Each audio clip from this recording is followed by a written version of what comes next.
أشهد أن لا إله إلا الله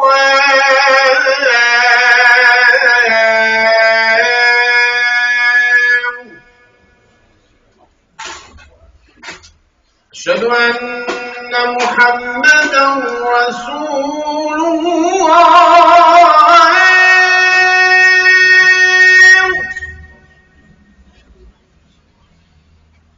أشهد أن محمدا رسول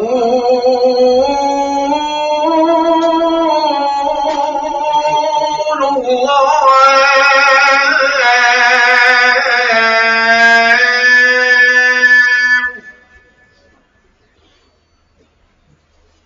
حي على الصلاة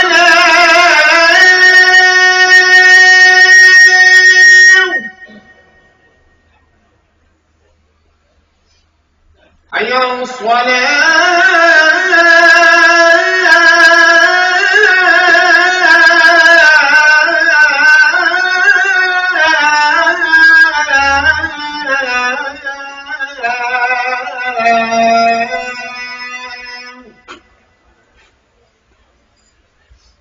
حي على الفلاح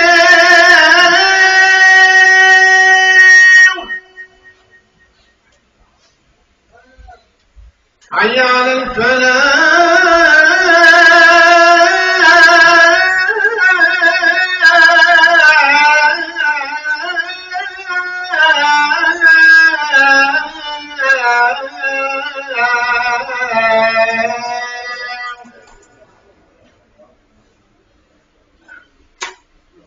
الله أكبر الله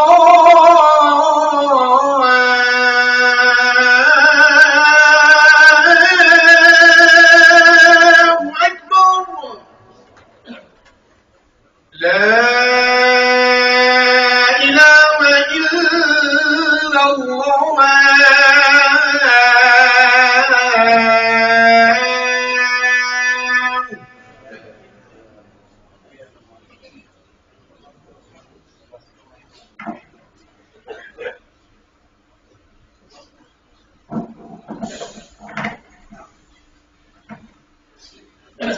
الحمد لله.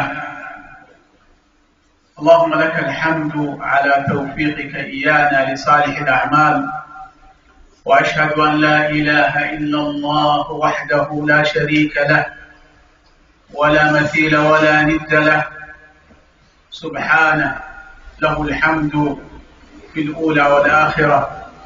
وأشهد أن نبينا محمدا عبده ورسوله وسفيه من خلقه وخليله وأمينه على وحيه، صلوات الله وسلامه عليه. بلغ الرسالة وأدى الأمانة ونصح الأمة، وتركنا على المحجة البيضاء ليلها كنهارها لا يزيغ عنها إلا هالك. اللهم صل وسلم وبارك عليه وعلى آله وأصحابه وأتباعه وأنصاره، وعلى كل من اهتدى بهديه واستنى بسنته واقتفى أثره إلى يوم الدين، وسلم تسليما كثيرا. أما بعد، أيها المؤمنون، أوصيكم ونفسي بتقوى الله تبارك وتعالى. ألا فاتقوا الله في السر والعلن، وتوبوا إليه جميعا أيها المؤمنون لعلكم تفلحون. يا أيها الذين آمنوا اتقوا الله ولتنظر نفس ما قدمت لغد، واتقوا الله إن الله خبير بما تعملون. الحمد لله ثم الحمد لله. أيها الإخوة، كنا في شهر رمضان، وكان كثير منا في عبادة ومستوى عال إلى التسابق إلى الخيرات،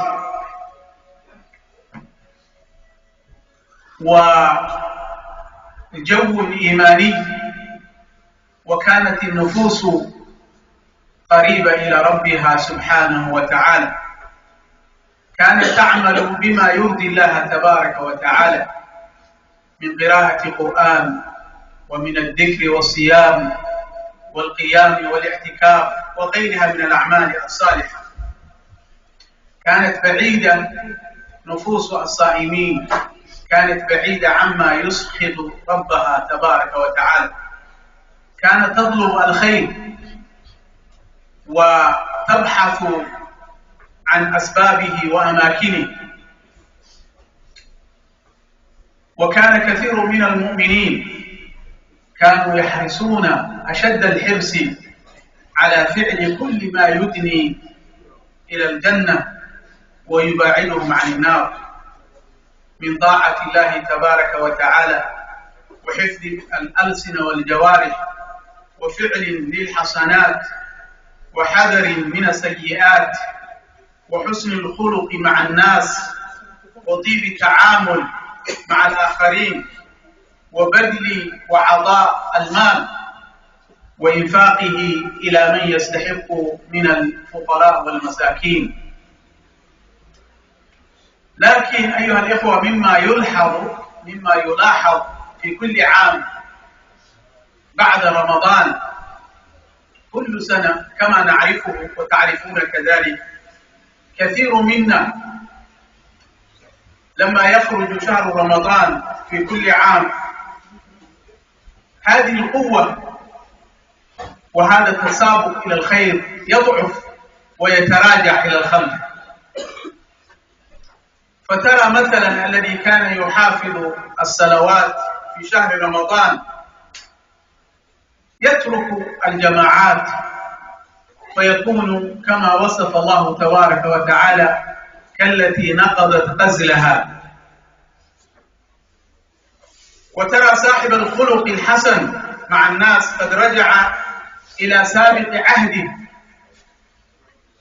ويحصل منه شيء من سوء التعامل وسوء الخلق وعاد كما كان قبل رمضان إلا من رحم ربه.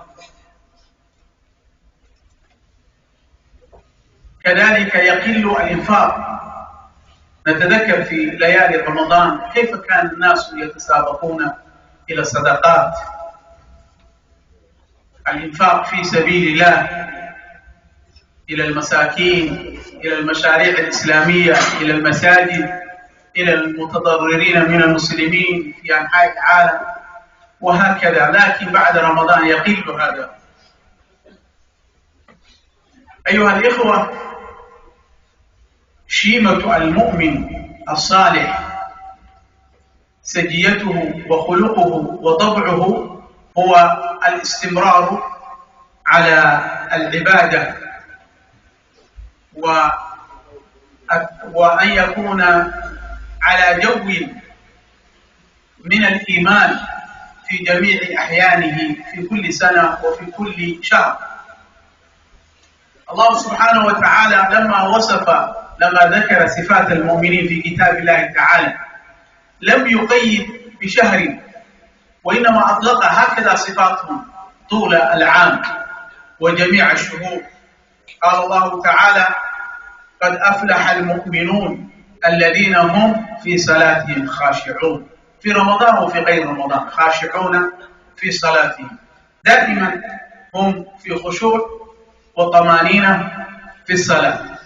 والذين هم عن اللغو معرضون، في رمضان وفي غير رمضان معرضون عن اللغو والرفض والكلام القبيح والفعل القبيح وهكذا.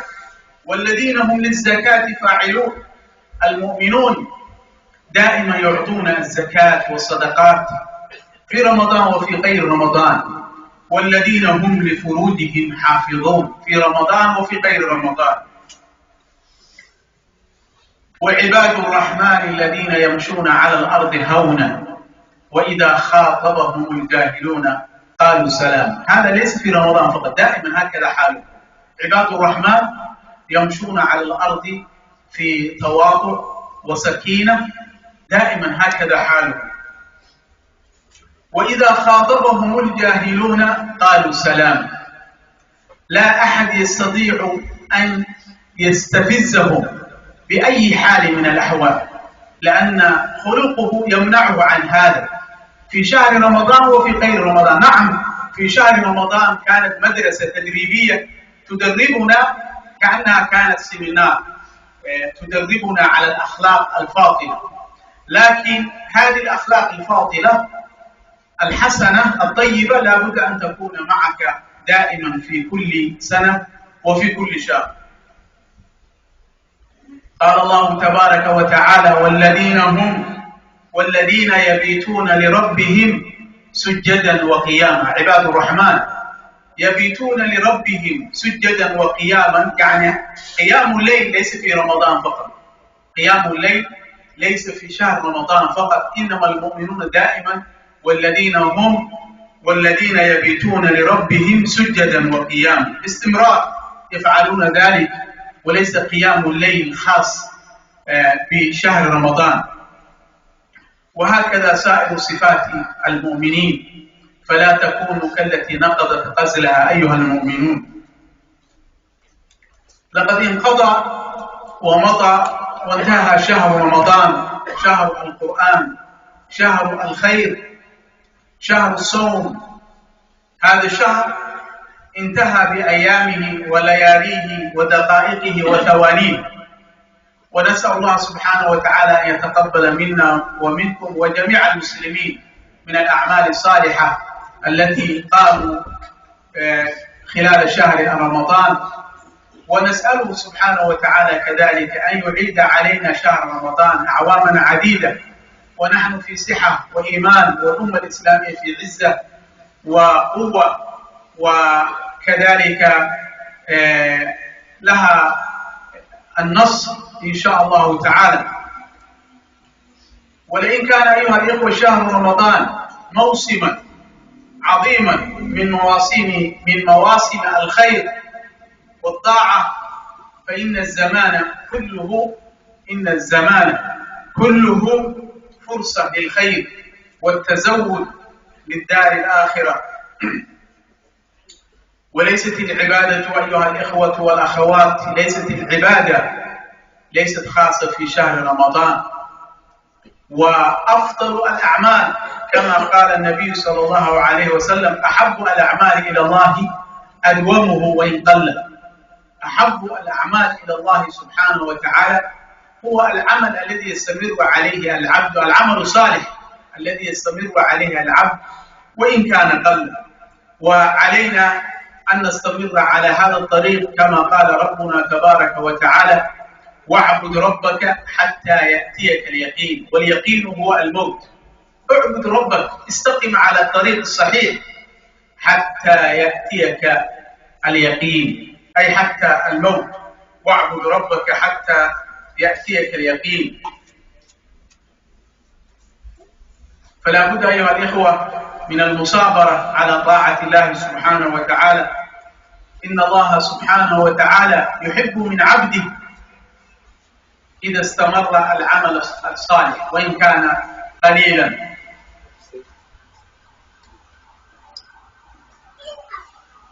والله سبحانه وتعالى إذا رضي عن العبد وفقه إلى طاعته سبحانه وتعالى بعد الطاعة.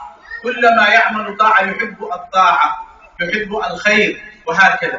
هذا علامة تدل كما قال بعض العلماء، وهذه أخذوها من النصوص الشرعية ليس من رأيهم، أخذوها من الكتاب والسنة، لأن الله سبحانه وتعالى يقول: إن الصلاة تنهى عن الفحشاء والمنكر. والصوم قال الله سبحانه وتعالى: لعلكم تتقون، وهكذا. يعني من علامات قبول الطاعة أن يستمر العبد على الخير وعلى الطاعة، ومن علامات عدم القبول أن يبتعد عن الخير وأن لا يزداد أي نوع من الخير بعد رمضان. هذه علامة تدل أن أعماله خلال شهر رمضان لم تكن كما ينبغي. أيها الإخوة والأخوات، نصيحتنا لأنفسنا ولكم الاستمرار على الخير والحرص على الطاعة حتى بعد شهر رمضان. وينبغي أن نذكركم في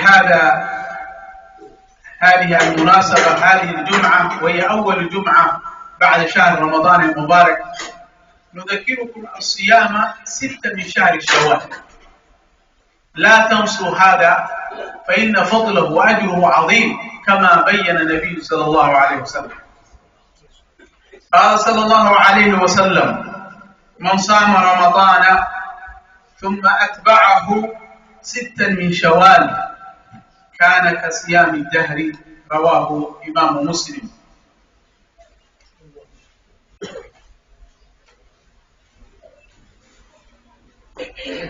My dear brothers and sisters in Islam, the month of Ramadan has now passed us.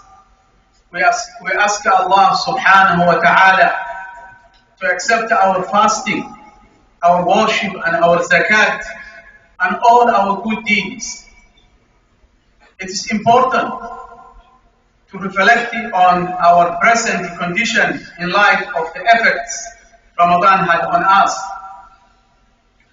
Let us compare our condition at the start of Ramadan to our condition now. Ramadan was great opportunity to increase our ibadah and strengthen our taqwa, our connection with Allah subhanahu wa ta'ala. Indeed, the one that has truly benefited from the Ramadan is the one that has taken away lessons from the month of Ramadan so that he or she may continue to use them for the rest of their life or for the rest of the year. One of the things which we must understand is that consistency is important. المداومة، هذه المداومة مهمة جدا. We need to learn the importance of performing acts on regular basis and not just for limited period of time. The Prophet ﷺ was asked regarding which act was most pleasing to Allah subhanahu wa ta'ala. He said sallallahu alayhi wa sallam, أدومه وإن قل, أدومه وإن قل, which means the ibadah which is consistent even if it be a little. Therefore, my dear brothers and sisters in Islam, we must keep maintaining and keep good relationship with Allah subhanahu wa ta'ala and continue to recite the Quran each day.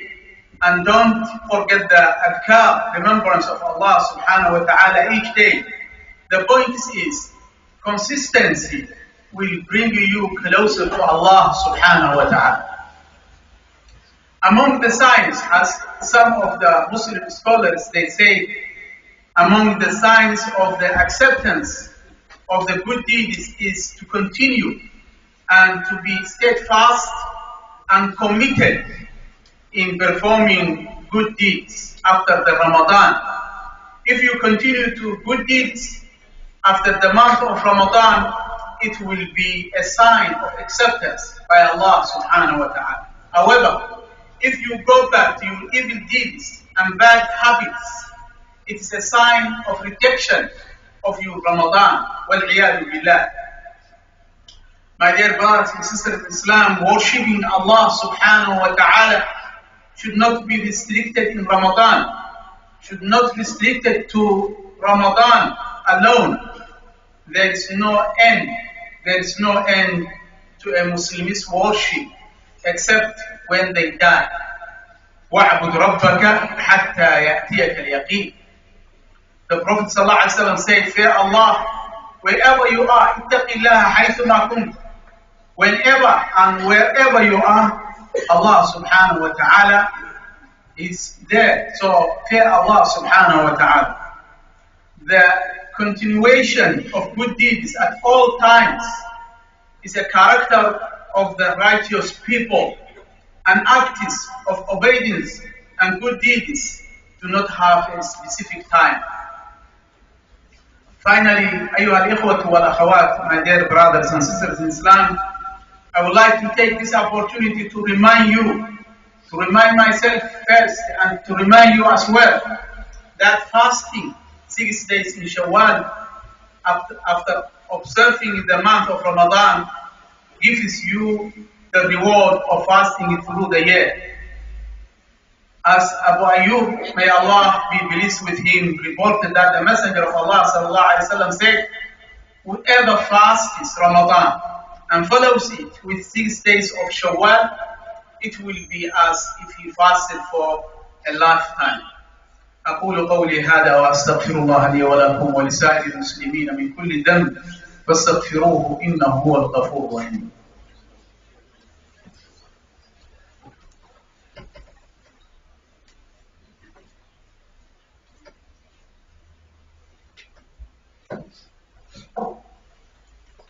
الحمد لله والصلاة والسلام على رسول الله وعلى آله وأصحابه أجمعين. يا أيها الذين آمنوا اتقوا الله حق تقاته ولا تموتن إلا وأنتم مسلمون. أيها الإخوة والأخوات، اتقوا الله تبارك وتعالى واستعدوا بالأعمال الصالحة ليوم الميعاد. استعدوا، وكذلك عليكم الاستمرار بما كنتم فيه خلال شهر رمضان من الأعمال الصالحة. عباد الله، المداومة على الأعمال الصالحة علينا أن ندرب أنفسنا، علينا أن نجد من أنفسنا العزم على الاستمرار على الأعمال الصالحة من عبادة وطاعة وجميع الأعمال الصالحة. وعلينا أن نسأل ربنا تبارك وتعالى. We should ask Allah subhanahu wa ta'ala to help us to maintain these good deeds which we did during the month of Ramadan. Always we should say Allahumma a'inna ala dhikrik wa shukrika wa husni ibadatik. أيها الإخوة والأخوات، صلوا وسلموا على خاتم الأنبياء والمرسلين. اللهم صل على نبينا محمد، اللهم صل وسلم وبارك عليه وعلى آله وأصحابه وأتباعه أجمعين. اللهم اغفر للمؤمنين والمؤمنات والمسلمين والمسلمات الأحياء منهم والأموات. اللهم أعز الإسلام والمسلمين، اللهم أعز الإسلام والمسلمين وأذل الشرك والمشركين ودمر أعداءك أعداء الدين. ربنا آتنا في الدنيا حسنة وفي الآخرة حسنة وقنا عذاب النار. ربنا ظلمنا أنفسنا وإن لم تغفر لنا وترحمنا لنكونن من الخاسرين. اللهم أصلح أمر أمة محمد صلى الله عليه وسلم. اللهم وحد صفوفهم واجمع كلمتهم على الحق وألف بين قلوبهم واهدهم سبل السلام يا رب العالمين. اللهم انصر إخواننا المستضعفين في مشارق الأرض ومغاربها. اللهم انصرهم نصرا مؤزرا. اللهم انصر من نصر دين محمد صلى الله عليه وسلم واجعلنا منهم، واخذل من خذل دين محمد صلى الله عليه وسلم ولا تجعلنا منهم. اللهم اشف مرضانا ومرضى المسلمين. اللهم اشف مرضانا ومرضى المسلمين. اللهم اشف مرضانا ومرضى المسلمين. اللهم ارحم أموات المسلمين. اللهم ارحمهم وعافهم واعف عنهم وأكرم نزلهم ووسع مدخلهم. اللهم اغسلهم بالماء والثلج والبرد ونقهم من الخطايا والذنوب والآثام كما ينقى الثوب الأبيض من الدنس. اللهم إنا نسألك الهدى والتقى والعفاف والغنى. اللهم إنا نسألك رضاك والجنة ونعوذ بك من سخطك والنار. ربنا تقبل منا إنك أنت السميع العليم وتب علينا يا مولانا إنك أنت التواب الرحيم. سبحان ربك رب العزة عما يصفون وسلام على المرسلين والحمد لله رب العالمين. وأقم الصلاة.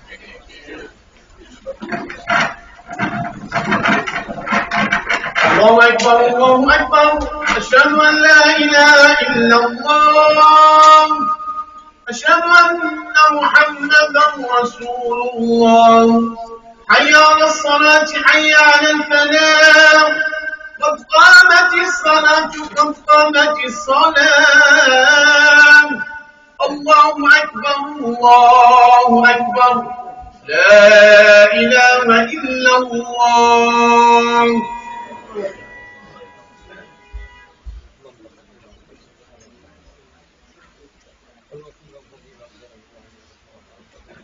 استووا استقيموا واعتدلوا سووا صفوفكم رحمكم الله. Please fill the gaps. Jazakumullah khair. Make sure all the lines are straight and complete with this all. Stay in space at the back.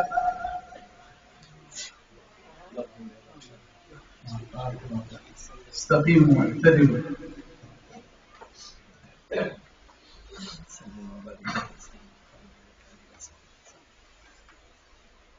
الله أكبر.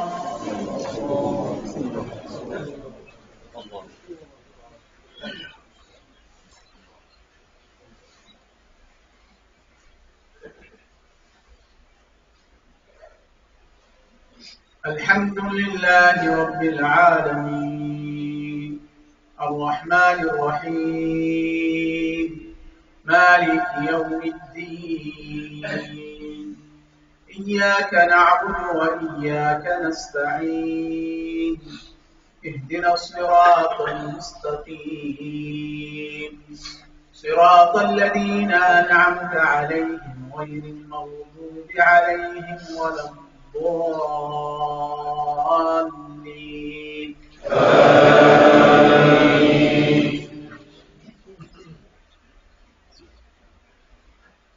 سبح اسم ربك الأعلى الذي خلق فسوى والذي قدر فهدى والذي أخرج المرعى فجعله غثاء أحوى سنقرئك فلا تنسى إلا ما شاء الله إنه يعلم الجهر وما يخفى ونيسرك لليسرى فذكر إن نفعت الذكرى سيذكر من يخشى ويتجنبها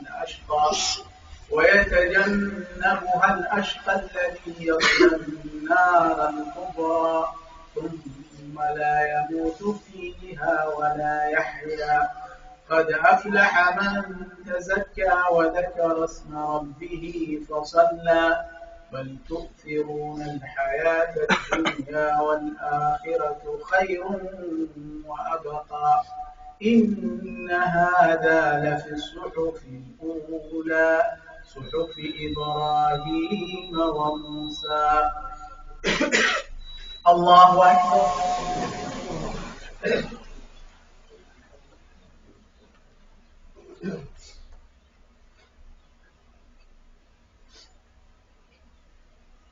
سمع الله لمن حمده.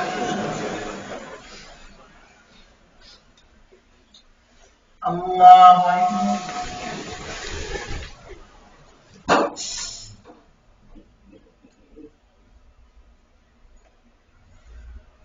الله أكبر.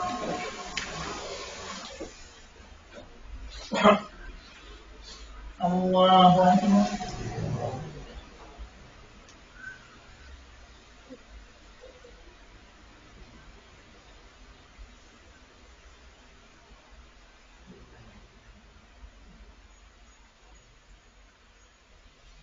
الله أكبر. الحمد لله رب العالمين الرحمن الرحيم مالك يوم الدين إياك نعبد وإياك نستعين اهدنا الصراط المستقيم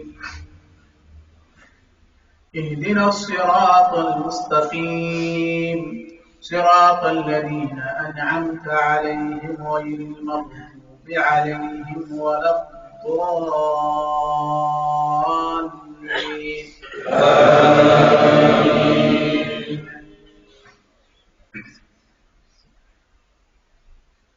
أتاك حديث الغاشية وجوه يومئذ خاشعة عاملة ناصبة تصلى نارا حامية تسقى من عين آنية ليس لهم طعام إلا من ضريع لا يسمن ولا يغني من جوع وجوه يومئذ ناعمة لسعيها راضية في جنة عالية لا تسمع فيها لاغية فيها عين جارية فيها سرر مرفوعة وأكواب موضوعة ونمارق مصفوفة وزرابي مبثوثة أفلا ينظرون إلى الإبل كيف خلقت وإلى السماء كيف رفعت وإلى الجبال كيف نصبت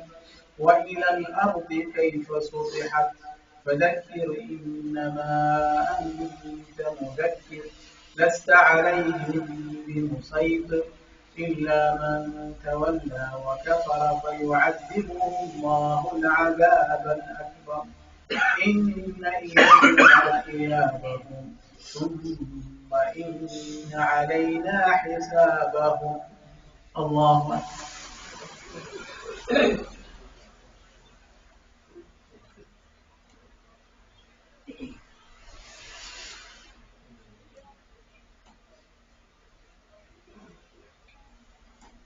سمع الله لمن حمده.